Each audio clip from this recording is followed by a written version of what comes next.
Julia students, I'm Rixin Andol, lecturer in botany, presently posted at Government Higher Secondary School, Timisgam. So students, I start with the unit third, that is biology and human welfare.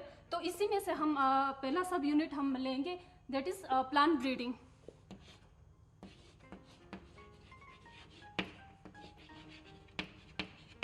Plant breeding. तो सबसे पहले हम इसका introduction देखेंगे.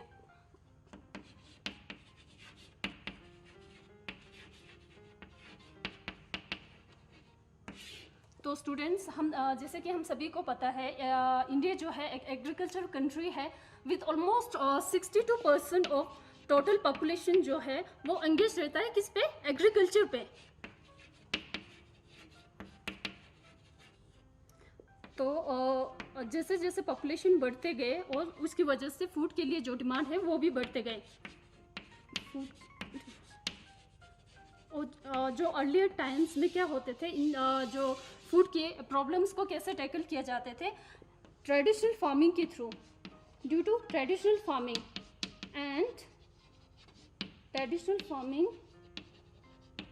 And better management practice के through इसको tackle किया जाते थे. बेटर मैनेजमेंट प्रैक्टिसेस के through. But however, it resulted in the little increase in yield. Yield जो आए वो बहुत कम आए. सेल्फ सफिशिएंट तो हुए लोग, बट जो एक्सपोर्ट करने के लायक नहीं बने. Okay, there is a little increase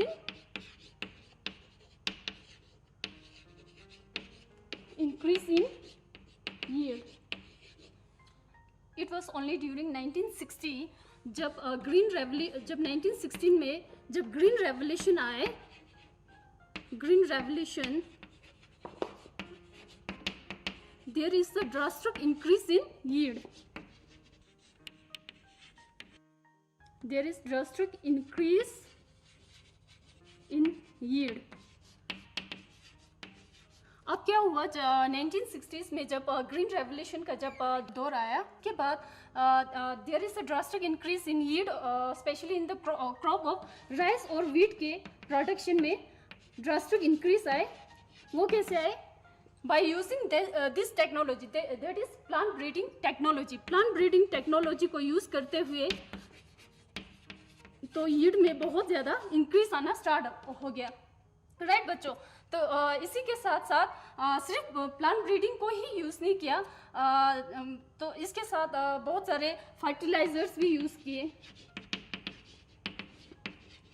pesticides and irrigation. इनको एक आइडियल वे में यूज़ किया सो दैट ज़्यादा ना कम हो, एक प्रॉपर तरीके से इनको यूज़ किया गया. इसकी वजह से ड्रास्टिक इंक्रीज आए क्रॉप के यील्ड में. तो अब हम जानेंगे प्लांट ब्रीडिंग होता क्या है. प्लांट ब्रीडिंग का कैसे स्टार्ट हुआ वो तो हमने कर लिया हुआ. अब हम एग्जैक्ट पढ़ेंगे व्हाट इज प्लांट ब्रीडिंग. तो बच्चों, अब हम जानेंगे प्लांट ब्रीडिंग होता क्या है. Plant breeding is a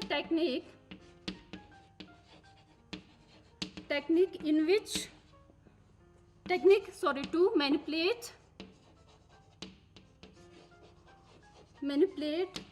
the plant species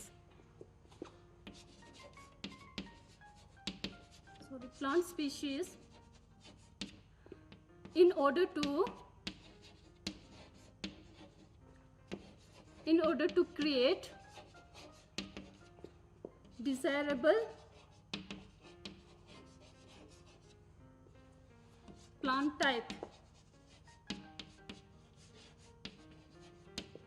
that are better suited for cultivation, give better yield,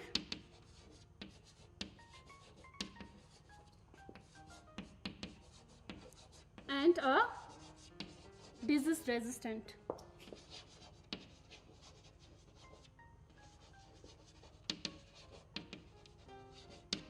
अब ये कहता है कि प्लांट ब्रीडिंग एक ऐसा टेक्निक है जिसमें प्लांट को मैनिपुलेट या प्लांट में चेंजेस किया जा सकता है सो दैट हमें एक अच्छा प्लांट मिले, अच्छा इन द सेंस जिसमें अच्छा कैरेक्टर हो, जो कि डिज़ायरेबल हो। कैरेक्टर लाइक जैसे कि फॉर एग्जांपल यील्ड अच्छा हो, प्रोडक्शन अच्छा हो, या तो डिजीज रेजिस्टेंट हो। इसके अलावा भी बहुत सारे हम कैरेक्टर को कंसिडर किए जा सकते हैं। फॉर एग्जांपल पेस्ट रेजिस्टेंट, इसके अलावा हम tolerance to environmental condition, environmental factors के टॉलरेंस को हम इंक्रीज किया जा सकते हैं, तो इसको हम कहेंगे प्लांट ब्रीडिंग। ओके बच्चों, तो प्लांट ब्रीडिंग में होता क्या है एक्चुअली में, प्लांट ब्रीडिंग में लेट्स से हम एक प्लांट की एग्जांपल लेते हैं, पी प्लांट की। पी को हम बॉटनिकल नेम से जानेंगे, पीसम पाइसम सटेवम। ओके बच्चों, तो इस पाइसम सटेवम को फॉर एग्जांपल हमने इसका ब्रीड करना है, तो हम क्या करेंगे, दो पी के प्लांट को हम क्रॉस करेंगे, प्लांट 1 एंड प्लांट 2, जिसमें दोनों में एक डिजायरेबल कैरेक्टर होगा। फॉर एग्जांपल इसमें होगा डिजीज रेजिस्टेंट, इसका कैरेक्टर होगा डिजीज रेजिस्टेंट, और इसमें होगा हाई यील्डिंग।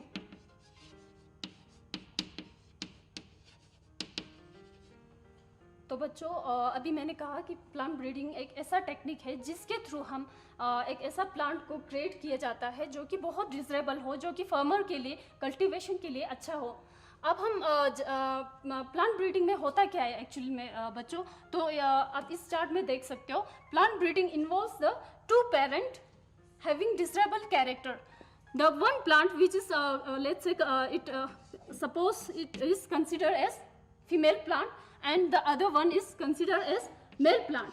तो इन दोनों में अलग अलग एक डिसेबल कैरेक्टर है। फॉर एग्जांपल हम इस मेल प्लांट की बात, फीमेल प्लांट की बात करें तो इसमें हाई यील्डिंग कैरेक्टर है, और दूसरे मेल प्लांट में है डिजीज रेजिस्टेंट। अब हम जब इन दोनों को क्रॉस करते हैं तो हमें जो हाइब्रिड मिलता है, जिसको हम कहेंगे हाइब्रिड। ओके बच्चों, इसको कहेंगे हम हाइब्रिड। तो हाइब्रिड में वो कैरेक्टर आएंगे जो कि दोनों पेरेंट्स में ना हो। ओके, दोनों पेरेंट्स में ना हो, बट दोनों पेरेंट्स के कैरेक्टर को मिला के एक न्यू वैरायटी बन जाते हैं। इसको हम हाइब्रिड भी कहेंगे या एक न्यू वैरायटी बन जाते हैं। फॉर एग्जाम्पल इसको हम एक एनालॉजी के साथ हम अच्छे से इसको समझेंगे। ओके बच्चों, तो हम दो कलर लेंगे। फॉर एग्जाम्पल हम एक वाइट कलर और रेड कलर की मिक्सिंग करते हैं। सेम इसी तरह इसमें भी तो मिक्सिंग ही हो रहा है बच्चों। तो इसको हम जब मिक्सिंग करते हैं तो फाइनली हमें जो रिजल्ट आएंगे वो आएंगे हमें पिंक, जो कि टोटली एक न्यू कलर है। ना पिंक वाइट वाले में ना नहीं था, ना रेड वाले में, ये एक अलग सा एक न्यू कलर आया। सेम इसी तरह प्लांट ब्रीडिंग में भी क्या होता है कि दो प्लांट को क्रॉस करते हैं और उसके डिफरेंट कैरेक्टर को मिक्सिंग किया जाता है।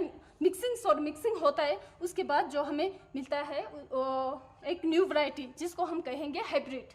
ओके, तो बच्चों इन दोनों को क्रॉस करने के बाद एक पेरेंट में था हाई यील्डिंग कैरेक्टर और दूसरे में था डिजीज रेजिस्टेंट। अब इन दोनों को क्रॉस करने के बाद जो हमें ऑफस्प्रिंग में आया कि दोनों के character high yielding plus disease resistant, जो कि हमें ऑफस्प्रिंग में मिला, जो कि हमें डिजायरेबल है, जो कि हमें चाहिए। अब बच्चों प्लांट ब्रीडिंग के दो टाइप्स है। One is plant breeding,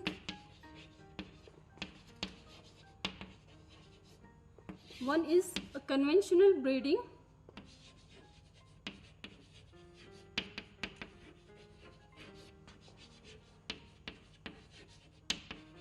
and the other one is classical breeding.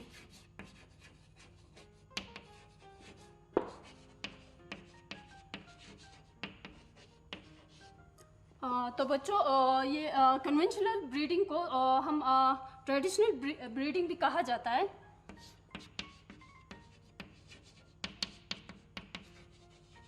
Traditional breeding, इस टाइप के ब्रीडिंग को अराउंड 9,000 to 11 years एगो इसकी प्रैक्टिस किया जाता था। तो इसमें दो प्लांट की क्रॉसिंग किया जाता था, जो कि दो प्लांट में एक डिजायरेबल कैरेक्टर हो उनकी क्रॉसिंग किया जाता था। सेक्सुअली कैसे किया जाता था इनकी क्रॉसिंग? सेक्सुअली बाय सेल्फ या क्रॉस पॉलिनेशन के थ्रू इनकी क्रॉसिंग किया जाता था। एंड एसेक्सुअली बाय ग्राफ्टिंग के थ्रू। तो बच्चों सेल्फ पॉलिनेशन और क्रॉस पॉलिनेशन में मैं इतना डिटेल में नहीं जाऊंगी, क्योंकि आपने ऑलरेडी फर्स्ट यूनिट में इसको रिप्रोडक्शन के पार्ट में पढ़ा हुआ है। तो मैंने कहा कि कन्वेंशनल ब्रीडिंग में जब क्रॉसिंग करते हैं दो प्लांट्स की, सेक्सुअली कैसे करते हैं? या तो सेल्फ पॉलिनेशन के थ्रू या क्रॉस पॉलिनेशन के थ्रू, और एसेक्सुअली करते हैं ग्राफ्टिंग के थ्रू। जैसे कि बच्चों हम सभी को पता है कि ग्राफ्टिंग जो है ये हमारे इवन हर फार्मर प्रैक्टिस करते हैं ड्यूरिंग अर्ली स्प्रिंग सीजन, जब स्पेशली हम ग्राफ्टिंग किस चीज़ में करते हैं? एप्रिकॉट और एप्पल में इसकी प्रैक्टिस किया जाते हैं। तो उसके बाद बच्चों क्लासिकल ब्रीडिंग में क्या होता है? ये due to advancement in technology like biotechnology, molecular biology and many other technologies, जैसे जैसे एडवांसमेंट हुए वैसे जो प्लांट ब्रीडर उनको कहेंगे जो कि ये प्रैक्टिस किया जाता है। तो वो उन्होंने क्या करना स्टार्ट किया? उन्होंने बहुत सारे मॉडर्न टेक्नोलॉजीज को यूज़ करना स्टार्ट कर दिया। फॉर एग्जाम्पल हम इसमें क्लासिकल प्लांट ब्रीडिंग में कौन सा टेक्नोलॉजी यूज़ किया? Mutation breeding, secondly tissue culture, genetic engineering,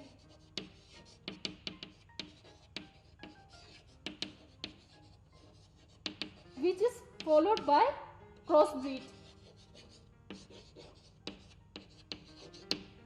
अब मैंने कहा कि क्लासिकल ब्रीडिंग में जैसे कि आजकल नाउडेज इसी के ही टेक्नोलॉजी ज़्यादा यूज़ करते हैं। इसमें कौन कौन से करते हैं? या तो म्यूटेशन के थ्रू करते हैं, या टिश्यू कल्चर के थ्रू, या जेनेटिक इंजीनियरिंग के थ्रू करते हैं। तो सबसे पहले हम जानेंगे म्यूटेशन होता क्या है। म्यूटेशन एक ऐसा प्रोसेस है बाय विच जेनेटिक वेरिएशन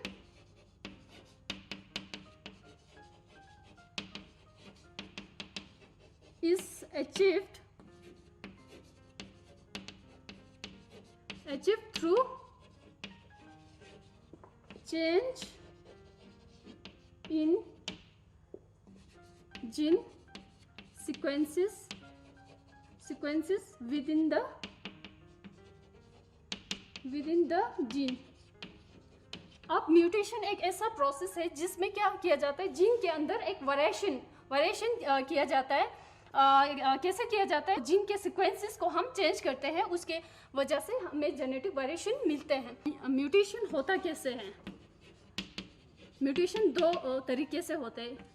एक होता है spontaneous mutation and other is induce mutation. Spontaneous and the other one is induce mutation. तो स्पॉन्टेनियस म्यूटेशन कैसे होता है? ये एक नेचुरल प्रोसेस है, ये नेचुरली हो जाता है, इसमें कोई ह्यूमन की इन्वॉल्वमेंट की ज़रूरत नहीं होती है।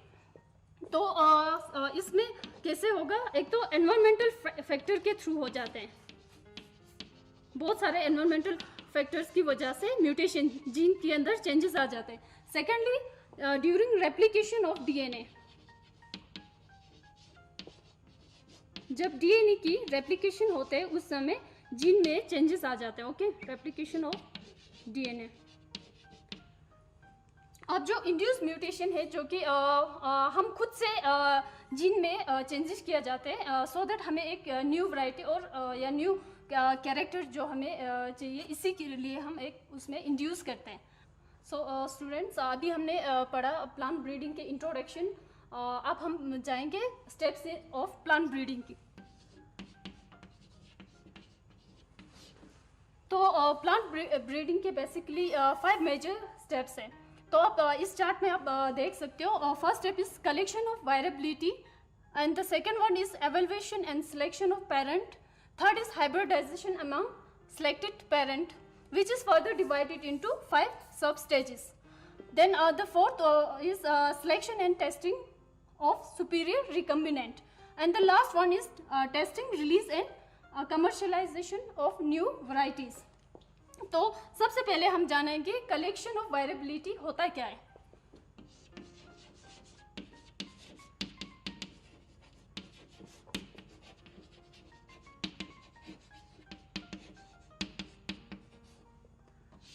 तो स्टूडेंट्स इस स्टेप में होता क्या है कि बहुत सारे प्लांट्स के डिफरेंट वैरायटीज होता है। जैसे कि फॉर एग्जांपल हम एक पर्टिकुलर प्लांट्स की बात करें, लेट्स से हम पी प्लांट की अगर हम बात करें तो पी प्लांट में भी बहुत सारे वैरायटीज आपको मिलेंगे। वैरायटीज जो प्लांट्स में वैरायटी आते हैं वो कैसे आते हैं, due to mutation. Let's say for example हम पी प्लांट के स्पीशीज 1 में थोड़ा म्यूटेशन आ गई, इसके जीन में थोड़ा चेंजेस आ गई। अब इसकी वजह से हमें एक न्यू स्पीशीज मिलेंगे, दैट इज स्पीशीज 2। इस स्पीशीज में भी म्यूटेशन आ जाएंगे, जिसकी वजह से हमें एक न्यू स्पीशीज मिलेंगे, दैट इज स्पीशीज 3। इसी तरह हमें बहुत सारे वैरायटीज मिलेंगे। तो उन सारे वैरायटीज को हमने कलेक्ट करना है फ्रॉम डिफरेंट एग्रोक्लाइमेटिक जोन से। तो इसके बाद हम एक इम्पोर्टेंट टर्म जानेंगे जिसको हम जर्म प्लाज्म कहेंगे। जर्म प्लाज्म होता क्या है? It is the collection of all the gene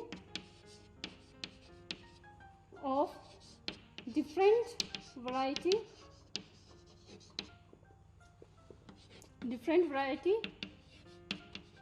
of a particular species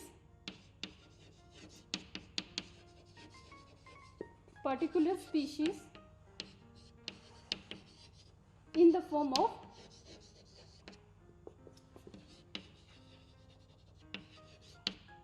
seeds या plants। तो जर्म प्लाज्म क्या होता है? ये जीन की कलेक्शन होता है in the form of seed या प्लांट की कलेक्शन में, जो कि पर्टिकुलर प्लांट की कलेक्शन जर्म प्लाज्म की कलेक्शन होता है। तो इसके बाद हम नेक्स्ट जाएंगे, that is evaluation selection of parents. अब हमने जर्म प्लाज्म की कलेक्शन ऑलरेडी फर्स्ट स्टेप में कर लिया, तो हमारा नेक्स्ट स्टेप है एवल्यूएशन and selection of parent plants को। अब पहले स्टेप में हमने जर्म प्लाज्म की कलेक्शन कर लिया हुआ है ऑलरेडी, तो हम सेकेंड स्टेप में हम इसकी एवेलुएट करेंगे। तो कैसे करेंगे? जितना भी हमने कलेक्शन किए हुए हैं जर्म प्लाज्म को, उनको हम पहले ग्रो करेंगे। ग्रो करने जैसे कि जो हमने जर्म प्लाज्म लिया हुआ है या तो प्लांट के फॉर्म में लिया हुआ है या सीड के फॉर्म में, तो उनको हम पहले ग्रो करेंगे। ग्रो करने के बाद उन्हीं की सेल्फिंग करेंगे। तो सेल्फिंग करने से हमें क्या मिलेंगे? एक यूनिफॉर्मिटी या एक होमोजाइगोसिटी मिलेंगे, सो दैट फ्यूचर में जाके उनके कैरेक्टर सेग्रीगेट ना हो, इसीलिए हम इनकी सेल्फिंग करते हैं। तो बच्चों इसके बाद हमारा जो थर्ड स्टेप है, that is hybridization among selected parents. Third step है हमारा हाइब्रिडाइजेशन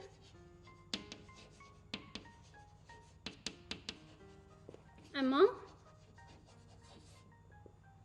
selected parents।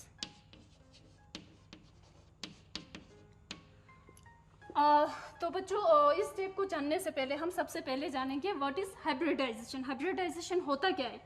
ओके बच्चों, hybridisation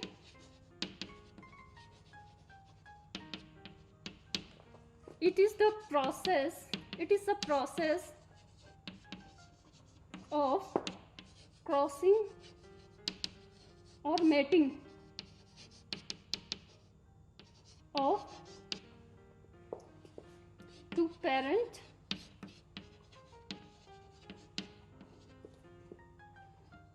in order to create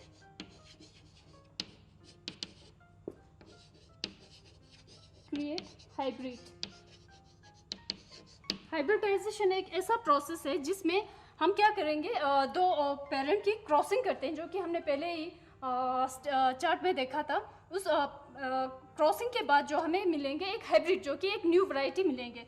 okay बच्चों, तो hybridization is further divided into 5 sub stages. That is selection of parent, जो कि हम पहले ही कर चुके हैं। सिलेक्शन हमने फर्स्ट स्टेप में कर चुके हैं, यहाँ पे हमने सिलेक्शन कर लिया हुआ। अब नेक्स्ट हमारा आता है इमस्कुलेशन and bagging, pollination and the last one is tagging.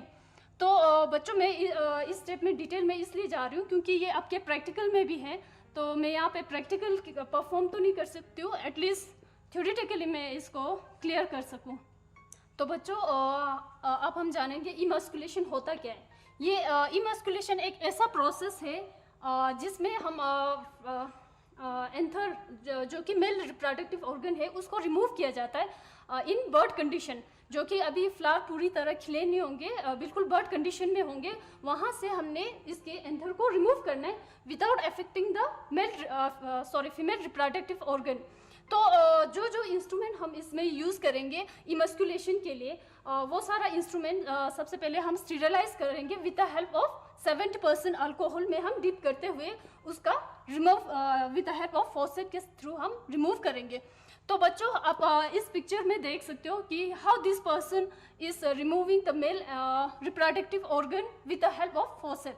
तो बच्चों नेक्स्ट स्टेप हम जानेंगे बैगिंग होता क्या है। तो इस स्टेप में होता है सबसे पहले तो हमने इमस्कुलेशन में क्या किया, मेल रिप्रोडक्टिव ऑर्गन को हमने रिमूव किया। जो ही हमने रिमूव किया उसको इमीडिएटली हमने कवर करना है विद अ पॉलीथीन बैग के साथ। क्यों हम पॉलीथीन बैग के साथ हम इसको कवर करते हैं, सो दैट कोई अनवांटेड पॉलिन ग्रेन आके उसके साथ पॉलिनेट ना कर दे, इसलिए इसको बचाने के लिए हम इसको पॉलीथीन बैग से कवर करते हैं। तो बच्चों आप इस फोटोग्राफ्स में इस पिक्चर में देख सकते हो how this emasculated flower is cover within a polythene bag.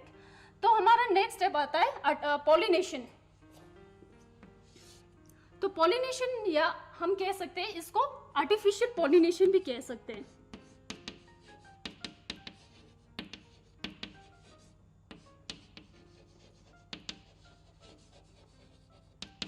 हम इसको आर्टिफिशियल पॉलिनेशन इसलिए कह सकते हैं क्योंकि हम इसमें पॉलिनेशन नेचुरली नहीं हो रहा है, इसमें हम खुद से मैन्युअली हम इसमें पॉलिनेशन कर रहे हैं।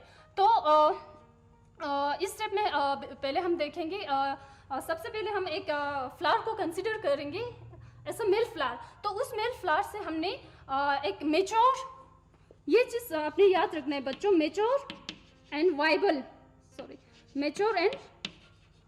वाइबल पोलन ग्रेन को हमने कलेक्ट करना है।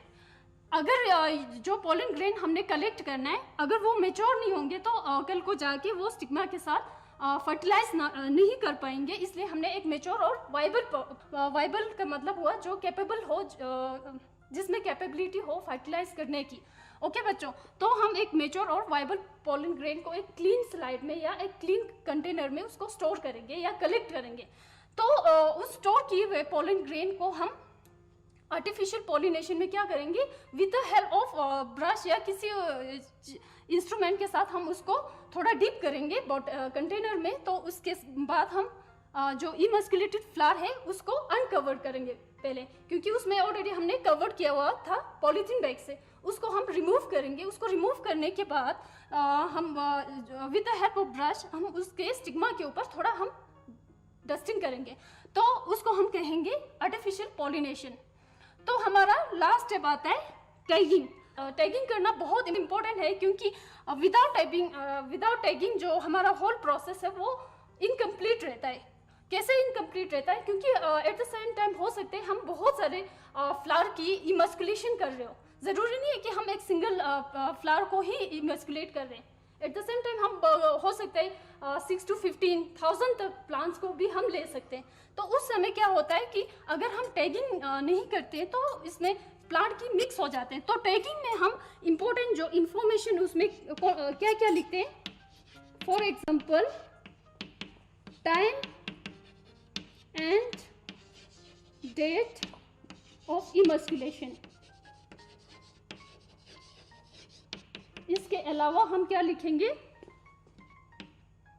नेक्स्ट? अच्छा, इसके अलावा हम जो प्लांट ब्रीडर है उनका नाम भी मेंशन करेंगे, ब्रीडर नेम।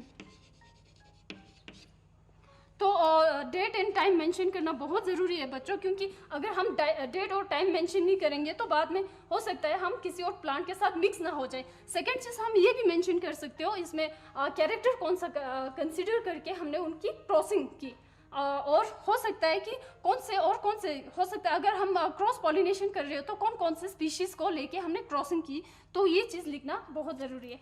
तो स्टूडेंट्स आज हमने 3 स्टेप्स, प्लांट ब्रीडिंग के जो 3 स्टेप्स है प्लस जो सब स्टेजेस है इनको हमने कंप्लीट कर लिया हुआ है। तो नेक्स्ट जो हमारा 2 स्टेप रहता है वो हम नेक्स्ट क्लास में इसको कंटिन्यू करेंगे। तो जुड़े बच्चों।